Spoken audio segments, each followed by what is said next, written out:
Welcome to Rara Avis. My name is Amanda and I'm the creative director. So today I want to talk about something or an area I feel most creatives neglect. I'm talking about especially new creatives because most of the old hands already know the routine. And by routine, I don't mean like something boring, because I know creativity ought to have some fluidity in it that allows you to express yourself. And of course, that does not involve structure. But here I'm talking about structure to your fluidity.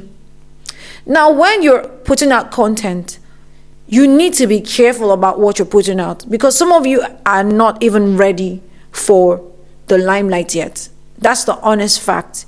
Some of you are really talented, but you're not ready. Why would I say you're not ready? It's just like a host going on a show, knowing that they're going to interview someone of influence and they haven't done their research.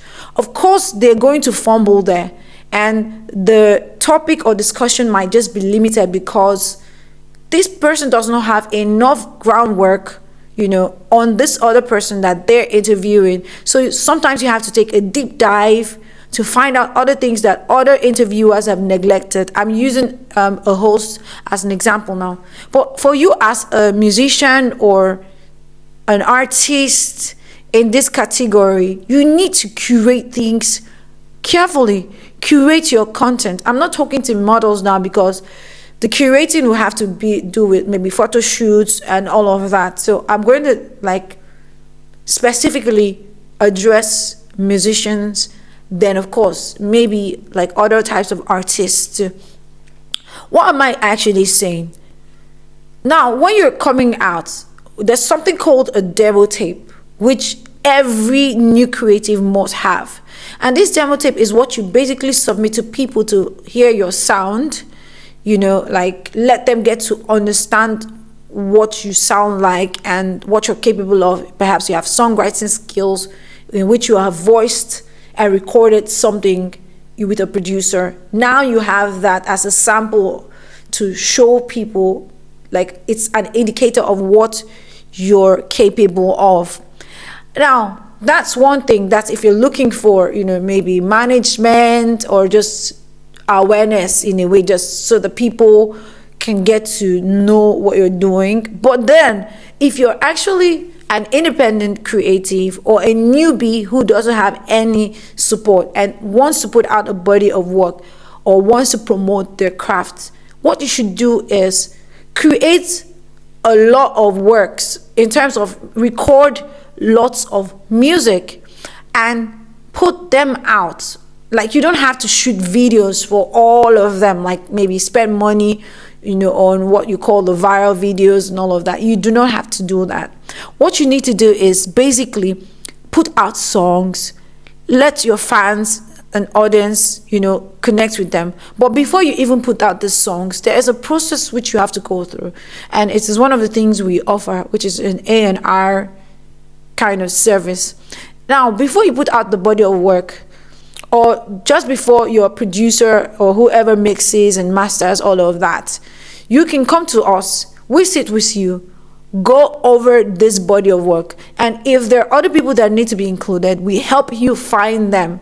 I'm not just talking about collaborators in terms of maybe people versing or dropping, like people say, on your song, but professionals, maybe producers, or even like instrumentalists that can tell you what's missing in that composition. Because I like to say something that, especially like right here in Nigeria, a lot of people form music, they do not compose. And composing saves you the time and the stress, because you can actually write a song, maybe put down the melody, and you give it to a professional to help you compose this song. Because sometimes you're falling flat, like you're supposed to hit B and your B flat, you're supposed to even put the song, on a C, and do you understand what I'm saying? And because you don't know your sofa notation, that's what I'm saying. You guys don't even know some tricks to help you record. Like, there's some kind of notes that if you use them in a song, instantly it becomes melodious. So when you sit down with people, you can actually get better at this thing, so that if you're putting out your body of work, it can have more reception because it's professionally done and all of that. And that's just one thing. That's one aspect. Like I said, you have to record a whole lot. You don't even have to come to us to get your producer for that. But just before you mix and master, you can come to us. We sit down and have an A&R session with you, review the songs you want to put out, then also minus reviewing the songs, we dissect each song. Where does this go? So we can help you label them properly. This one goes to sync. This one you can put it, here. This one you can put it here. Oh, these people would need this type of songs, or maybe it's inspirational. We know some organizations that might need this, or we can refer you to people who know these people, or look at the platforms where you can upload this. Just help you structure how your music ought to go out. Because many of you also don't even know that you ought to have like a rollout plan. Yes, you might not be able to afford media, coverage and all of that, but you can be your own media coverage. That's why you have social media, and of course with the right SEO, and the captions and all of that, you should be able to go far. And not just that, even networking with people outside your field should help you. So it's not all about performing and hurriedly putting out a body of work. No, you have to sit down and, of course, listen to people from a professional aspect. I'm not talking about people telling you to change what you're singing. No way. No, nobody should nobody should have the power to control your creativity. Only you should. But people can help you professionally put down a structure, and that's why you have a sofa notation. Because even if your idea is great, your music is great, if it doesn't fall correctly on the music scale, trust me, it's a bad composition, and that's what you don't want, to do. And some of you can actually sing, but because over here in this part of the world, most of us don't even have, any proper training. So we just ride on our natural gifts to get us to a certain space. Well, your natural gift will get you there, but remember that at this point, you're asking people to spend their hard-earned money to support your craft. And who's going to do that if you don't? Who is going to spend their money if it's not good? I can't imagine going to the market to go buy material, and I go to a seamstress or a tailor or a fashion designer to help me sketch something and perhaps even sew it, and they end up messing up my fabric.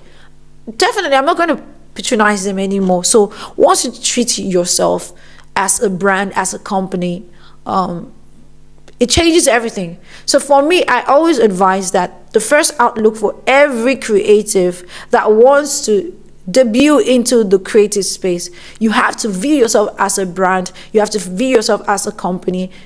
It's not accidental. This is an intentional field, a strategic one. So even popular, celebrities or creatives do these things. They are intentional. They don't just hold meet and greets just because they want to see people's faces. Some of them are actually introverts. So your personality or your temperament is not an excuse. You have to be intentional about certain things you do. And trust me, we have formulas that can help unlock many aspects of your life and your potential. We can show you how you can earn and the things to learn within the space. And of course, we can also offer other services, including discounted services from our service providers. And not just that, we can help take your career to the next level, including getting you airplays on TV, on radio, and much more. Okay, guys, stay tuned in.